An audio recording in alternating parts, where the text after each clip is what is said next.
no job like your first job. Find out how the brightest minds in HR, talent, and recruiting got their start. This is My First Job, hosted by Mike Wood, only on the Purple Acorn Network.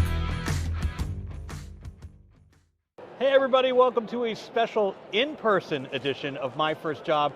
My name is Mike Wood and we're coming to you semi-live from the Transform conference in Vegas. I've been in Vegas too long, ready to go home, but not before I have a great conversation with Jocelyn King. Jocelyn, can you just tell our viewers who you are, where you work? Yeah, absolutely. Well, thank you so much for having me. I really appreciate it. My name is Jocelyn King. I'm the CEO and founder of a company called Virtual HR, and we do employment and labor law compliance as a tech solution. Great. So this podcast is all about your first job. Lay it on me. What was your first job? Okay. So my first job, I was 22 years old, straight out of college. They recruited me. It was a very large retailer. I didn't even know what HR was at the time. I mentioned to you earlier, I was a philosophy major, so I was completely lost. I had no clue what I wanted to do. And I started at this job, got really great training. It was a great company, but I was in what they call a high-risk store, so high-crime community. Oh. And we had every employee relations issue you could possibly imagine. We had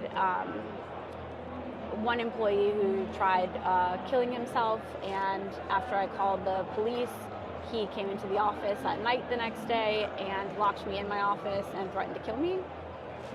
Yep.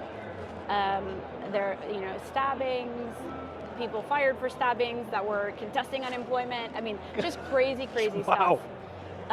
But I learned a lot about employee relations there, and they did such a phenomenal job of managing risk that I carried on with me for the rest of my career. The other thing that was huge for me is that they had these leadership traits. It was, I forget, 10 leadership traits, something like that. And you would assign yourself 2 as a strength and 1 as an area of opportunity for improvement, a weakness. And I'd met with my boss, I forget what I'd said my weakness was, and she said, that's not your weakness is communicating effectively. And I said, how's that possible? I'm a philosophy major. I shouldn't have communication issues here. And she said, no, the problem is you are so black and white, you're hurting people's feelings. You need to tailor your message to your audience. And I became obsessed with that to the point where it became a strength of mine, tailoring my message to my audience. And I've done that throughout my career, and it's so critical in human resources to tailor your message to your audience, because as part of your role, especially as an HR leader, you are influencing other individuals. And to influence them, you need to know how to communicate with each of them in a special way. And so I carried that on throughout my career, and it was an amazing experience and learning lesson for sure. I love that, cutting to the point, because there's a lot of people, I've built half my career on just being able to talk, but not really say much.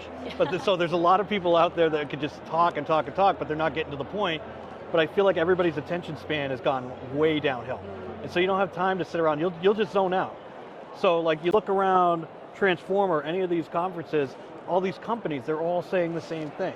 Yeah. How do you stand out against the pack when everybody's just slapping a buzzword, throwing AI on their booth, whatever? So, all right, so you went from a large big box retailer where you were constantly threatened to be murdered. Where'd you go next? It was just one time. Just one time, okay. One time. That's all it takes for me. Yeah. Well, honestly, after that happened, I couldn't stay there anymore. No.